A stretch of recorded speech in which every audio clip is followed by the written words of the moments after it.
Olá, muito boa noite para você. Boa noite, Cris. Tudo bem? Boa noite, Jorginho. Tudo ótimo. Boa noite para você que está em casa. O Tudo Que Há está no ar e a partir de agora você fica conosco. Informação, diversão e prestação de serviço na Revista Eletrônica dos Baianos. Hoje daremos início a uma série de matérias que eu particularmente gosto muito de fazer, que é contar histórias de pessoas e de lugares, e eu creio que você também vai gostar porque estamos preparando com muito carinho.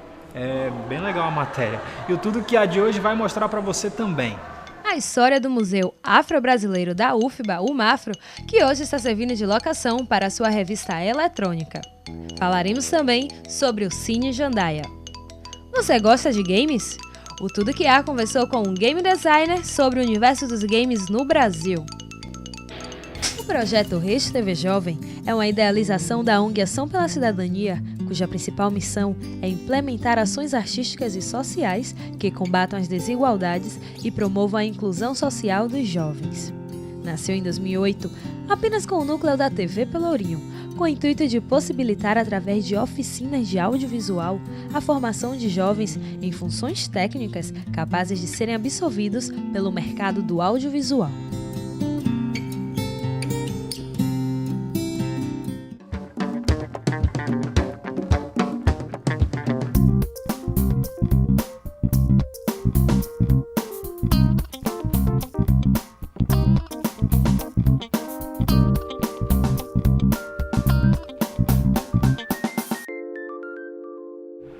Bom, e o nosso canal de comunicação já deve estar aí aparecendo na sua tela, você já sabe, é pautalivre@redetvjovem.com. Através dele, o público de casa pode mandar críticas, sugestões e elogios, né, Cris? Exatamente. Se vocês acharem que a gente humildemente merecemos. Com certeza, né? Se eles acharem que a gente merece. Bom, tem também o nosso canal no YouTube, caso você tenha perdido algum programa e queira rever, ver aquilo que mais gostou e que não gostou também, acessa lá, é o Tudo Que Há Online. Tem também a nossa página no Facebook, programa Tudo Que Há. E para provar que você está conosco neste exato momento, só me ressegue com o nome da sua revista eletrônica. Agora sim, né? Agora sim, vamos começar o programa então. Você conhece a história do seu bairro? Imagine quantos vizinhos figura você não deve ter por aí. Dá só uma olhada nesse personagem que a gente encontrou. É o seu Bião, lá no bairro da Paz. Rodou.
Neste momento, eu vou levar vocês a conhecer duas figuras importantíssimas dentro da comunidade do Bairro da Paz, que é a Dona Célia e seu Valdemar Bibiano, e lá nós vamos encontrar no Ilê Chipá Otum Alabá, que vai também falar sobre a história do Bairro da Paz.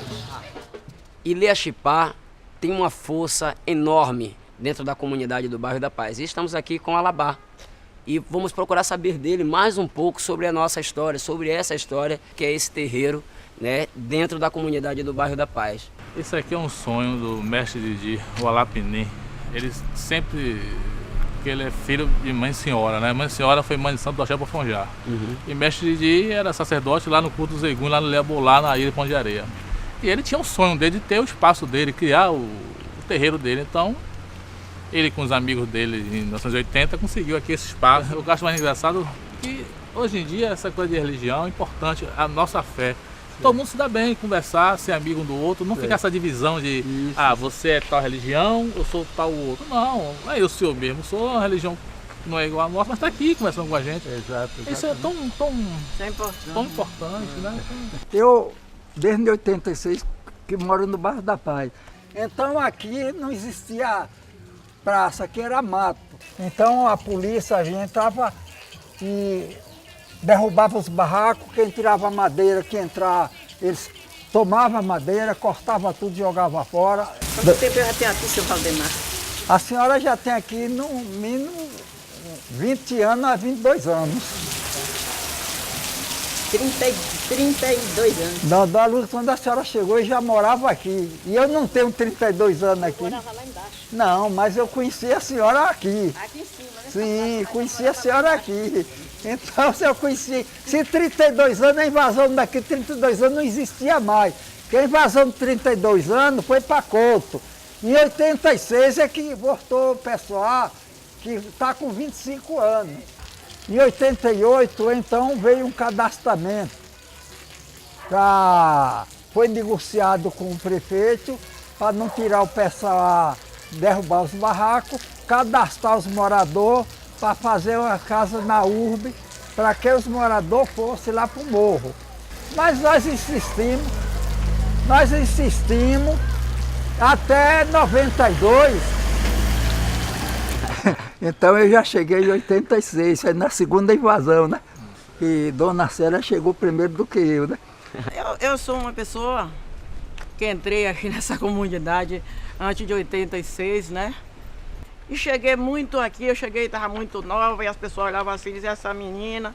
Mas eu lutando, os filhinhos estavam tudo pequenininho e eu lutando. Depois eu fiquei viúva, aqui nessa comunidade mesmo também. E tem uma filha também, né? E vários filhos, que eu tenho essa filha aí, que é doutora Nilde, se formou aqui por essa comunidade do bairro da Paz. Eu acredito que a educação é a base fundamental de tudo, não é verdade? E todas as pessoas deveriam ter uma oportunidade educacional para o crescimento profissional, cultural e intelectual, pensando assim no seu futuro.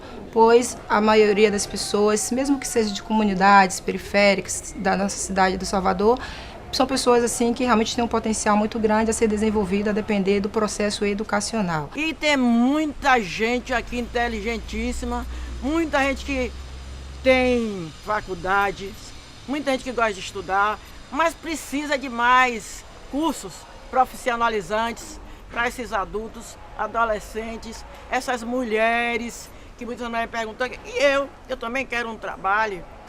Lutamos, fizemos várias passeatas, fomos para o centro administrativo, a mesa, a seta, fazíamos piquete nessa paralela aí, poste. Chegou em Couto, foi pior, debaixo de ventania, debaixo de arenoso, mole, a gente se labuzamos toda. Aí eu fiz um jeito de escapulir de lá de Couto. Naturalmente, depois de perceber que foram ludibriados e que o local não correspondia com o da ocupação inicial por ser um local de difícil acesso, a maioria dos moradores saiu de lá e voltou a ocupar a mesma área de antes, em 1986. Mais uma vez, houve o uso da força policial e derrubadas, mas o governo do estado interveio para que o conflito cessasse. Mas estamos aqui, resistimos. É interessante que aqui, né, o rio, Para passar para cá, deixava o carro lá, digamos ali na MAB, ali, o carro ficava lá, aí para meu avô, a esposa de vir, ou a gente carregava, era um barato, vinha carregado. Depois que os amigos fizeram uma pontezinha mas tinha que atravessar o rio, lembra do rio, mestre? Era um rio limpo, viu? E a água não era esse rio sujo, na comunidade. Tinha peixe. E a água dava aqui no pescoço, lá no meio, outra aqui. Água limpa. Água aqui. Limpa. Aí eu passava pulando que eu tenho medo de cobra, né? Da água aqui, essa rua aqui. Vai até ali em cima, parceiro. É mesmo, Sassá? E dá pra pegar peixe e tudo aqui? Dá pra pegar peixe, o sucuruba e a porra. É mesmo? Aí o jacaré passeando na praça, a cobra, aquelas cobras que esticam, como é? O sucuruba e a porra. Sucuri, né? Sucuri. Passeando mesmo, assim, na praça, assim, todo mundo vendo. Menino, não foi fácil não, foi muito trabalho. Hoje nós temos aqui mais de 70 mil habitantes. Isso aqui é o morador do Bairro da Paz se conscientize, se junte mais a nós, para que o nosso bairro desenvolva mais. Nossa participação, fora a contribuição com a comunidade, também tem a energia do nosso axé. A gente pede para o Lodumare, para os Eguns, para o Locotumba, para lá, que dê força a todo mundo e venha a energia para você. Então,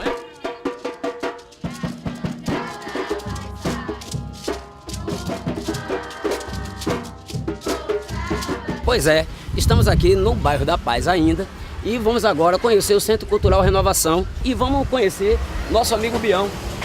Eu estou na comunidade há 12 anos fazendo esse trabalho, né? O trabalho voluntário com a comunidade. E devido ao trabalho meu hoje, algumas empresas doam esse espaço à comunidade e a minha instituição, eu administro a instituição. E nós temos vários eventos na comunidade, como a biblioteca, capoeira, boxe, judô. Conhecer um pouquinho da biblioteca, Bião? Vamos. Vamos conhecer um pouquinho da biblioteca? Esses livros eu fiz umas caixas coletoras, levei nos vários condomínios na próxima comunidade, levei nos mercados da comunidade, nas lojas comerciais, e foi uma arrecadação estúpida. Em 2 meses eu adquiri cerca de 40 mil livros. Aí eu escolhi, montei a biblioteca, o resto eu doei para a Fundação Malê, e a outra parte eu doei para a biblioteca do Calabetão também, que eu montei a biblioteca lá. Hoje nós estamos fazendo a parte com as mães de família de noite do curso de informática e mais 40 mães de família sendo alfabetizadas. Se eu fosse presidente, eu mudaria bastante a educação, porque a gente que vai fazer o futuro da manhã. Porque eu sou feliz aqui, eu moro aqui há 16 anos, a minha idade, nasci aqui e espero morrer aqui.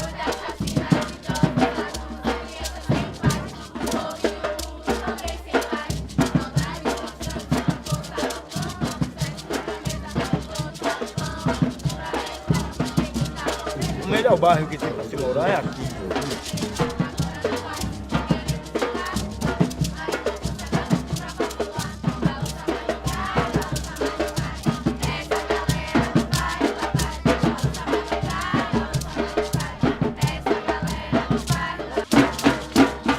O Tudo Que Há vai fazer um rápido intervalo, mas dá só uma olhada no que ainda te espera no programa de hoje.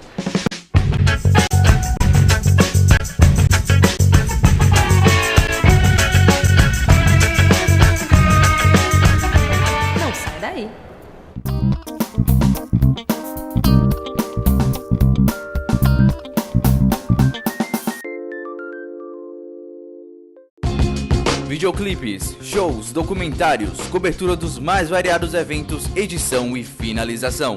Tudo com equipamentos de última geração. A produtora social leva até você a maior e melhor qualidade de áudio e vídeo. Tudo em alta definição. Produtora Social, o seu sonho audiovisual virando realidade. Telefone 3419-2068. 3419-2068.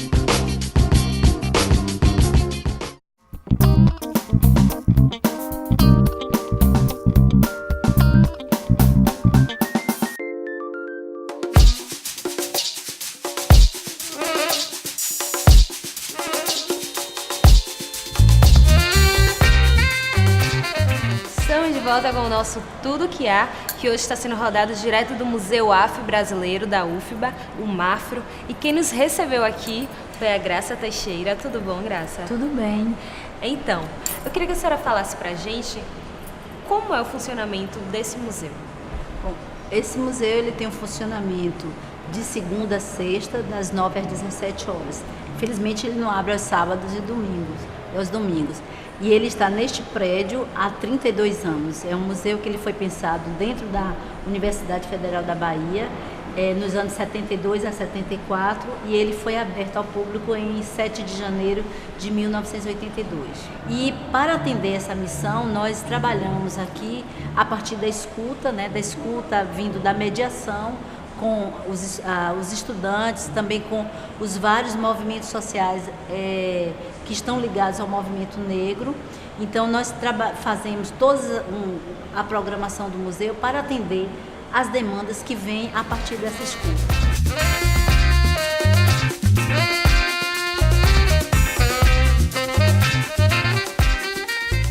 Nós temos um contato direto com as escolas, principalmente, temos assim com vários grupos dos movimentos sociais e estamos no Facebook e no site do museu. Fala qual a página de vocês no Facebook e os dias e horários de funcionamento. mafro@gmail.com, então Mafro UFBA, e o site também mafroceal@ufba. E os dias que nós estamos abertos, volto a dizer, de segunda a sexta, não abrimos no feriado, mas o museu está aberto de 9 às 17 horas. E funciona aqui no Terreiro de Jesus, na Faculdade de Medicina. Obrigada, Ana Graça. Eu é que agradeço, né, em nome da equipe do museu, de vocês estarem nos acolhendo no TV Pelourinho. Muito obrigada. O Tudo Que Há conversou com Felipe Pereira, um game designer que nos contou qual o seu papel e como anda o universo dos games no Brasil. Roda a matéria. Meu nome é Felipe Pereira, sou game designer e gerente de projetos do Comunidade Virtuais aqui na UNEP. Desenvolver jogos foi uma coisa bem processual, acho que aconteceu comigo como aconteceu com a maioria das pessoas que trabalham nessa área atualmente. Os games meio que chamam, meio que uma verdade que é individual de cada um, assim, e foi bem isso que aconteceu comigo. Quando eu iniciei meu primeiro projeto, eu não entrei como desenvolvedor efetivamente, mas se tornou uma realidade aos poucos, e eu acabei descobrindo, ainda que não via formação acadêmica, mas formação profissional, e acabei encontrando meu caminho nessa área de games nos últimos 5, 6 anos, por aí. Eu iniciei há uns 8 anos atrás, assim, trabalhando nessa perspectiva de desenvolvimento, mas entendendo efetivamente o que é. Tem aproximadamente 6 anos, que eu comecei meio que como reflexo do próprio processo de desenvolvimento que existia há não muito tempo atrás, baseado muito na tentativa e erro. Para mim também foi muita experimentação. Acho que nos últimos 6 anos eu entendo efetivamente o que é que eu estou fazendo e estou mais seguro. Então eu costumo dizer que eu tenho 6, 7 anos nessa área de desenvolvimento de jogos. As dificuldades são muitas, né? Se a gente fosse falar só da questão técnica, propriamente técnica, se a gente tivesse todo um entorno que fosse favorável, só a questão técnica já era suficientemente complexa, né? Que a gente está falando de uma área que é essencialmente multidisciplinar, você trabalha com disciplinas de formações distintas, então exige um rigor técnico muito grande, você precisa estar se qualificando o tempo todo. Isso é um dado de realidade que mesmo nas melhores condições já torna a área de desenvolvimento uma área extremamente complexa. Mas a gente tem outros entornos que envolvem uma incipiente formação no ponto de vista do desenvolvedor mesmo. A gente não tem cursos específicos, especialmente aqui na Bahia. No Brasil já está fomentando mais, a gente tem atualmente entre 40 e 50 cursos, tanto de especialização como de desenvolvimento de jogos pelo país, mas aqui a gente ainda não tem tantos. A gente também tem uma lei de incentivo fiscal que ainda é bastante preliminar, muitos editais acontecem, mas ainda bastante de uma forma bastante incipiente. A gente precisa também de mais contatos com desenvolvedores de fora, para que os desenvolvedores de fora que já tenham uma experiência muito mais pavimentada do que a gente possa dar um caminho das pedras, efetivamente.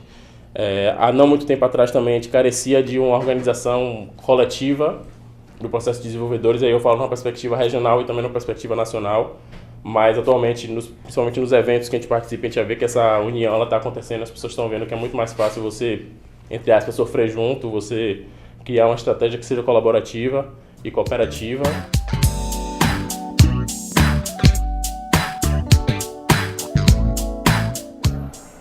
Na década de 60, o Cine Jandaia era uma das casas de espetáculos artísticos e culturais mais importantes da América do Sul. Assim como muitos cinemas antigos, o Jandaia entrou em decadência e hoje só nos restam as lembranças e as ruínas de uma das casas mais importantes da cultura nacional. Entre 1900 e 1910, o cinema aos poucos vai se consolidando em Salvador com o surgimento de vários pontos de exibição. O Teatro São João, o Salão da Sociedade Filarmônica Euterpe, na Rua Carlos Gomes, o Íris Teatro, na Baixa dos Sapateiros. Em 1920, a revista Artes e Artistas informava a existência de 9 cinemas na capital. Politeama Baiano, Teatro São João, Guarani, Ideal Cinema, Recreio São Jerônimo, Cinema e Teatro Olímpia, Jandaia, Avenida e Itapajipe. Chamado de Palácio das Maravilhas, o Cine Jandaia levava uma multidão às suas sessões. Local glorioso, marcado pelas apresentações de Carmen Miranda, Pablo Neruda, Bidu Sayão, além dos melhores filmes da época. Em sua memória, o escritor e cinéfilo Geraldo da Costa Leal recorda: Adquiríamos os ingressos, recebíamos na porta as propagandas desnecessárias, pois já sabíamos o que assistiríamos. Olhávamos os cartazes internos, opinávamos, ocupávamos os lugares que podiam ser nos camarotes, cadeiras inferiores ou superiores. Muitos meninos preferiam ficar sentados, encostados às janelas que davam para a ladeira do Alvo. Dali, via-se o movimento dos trabalhadores que entravam para a geral, pois o preço era metade do valor. Eram lixeiros, baleiros, sorveteiros, biscateiros, desocupados e até mesmo estudantes, quando em casos especiais os preços eram aumentados. A algaravia tomava conta do ambiente. Os discos tocados desde sua abertura às 12h30 era da Casa Milano, situada ao lado do cinema.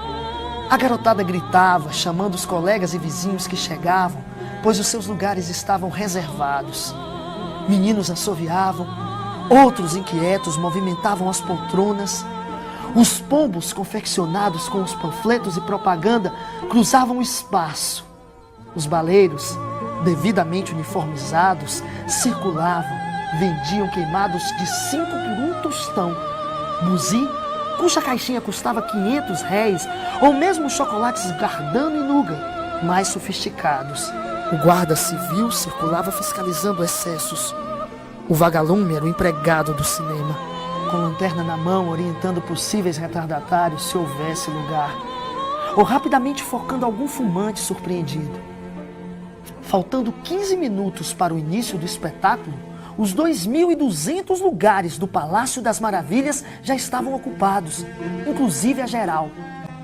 Faltando 5 minutos, a garotada pedia que as janelas fossem fechadas. Eram mais de 20 janelas, e os meninos que estavam junto delas tratavam de fechá-las rapidamente. Era exibido o jornal, depois os 2 filmes. Iniciado o filme, quase todos participavam, torcendo, gritando nas cenas de perigo, advertindo o artista e a mocinha contra as ciladas e as armadilhas do bandido. O envolvimento era tanto que muitas vezes os espectadores reagiam como se fosse possível uma comunicação direta entre eles e o que era projetado na tela.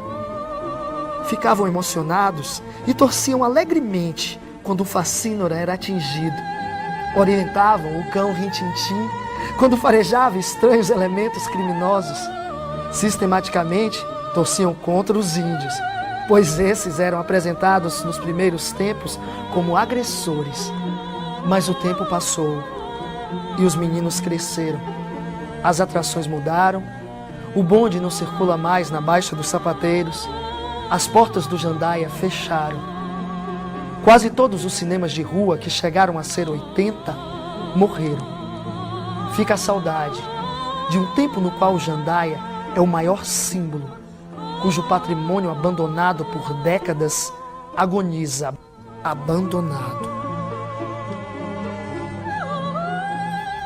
E o nosso Tudo Que Há de hoje vai ficando por aqui. Eu agradeço a sua companhia e te digo que na próxima semana tem mais. Tem mesmo, mas antes da gente encerrar, a gente tem que pagar a nossa dívida.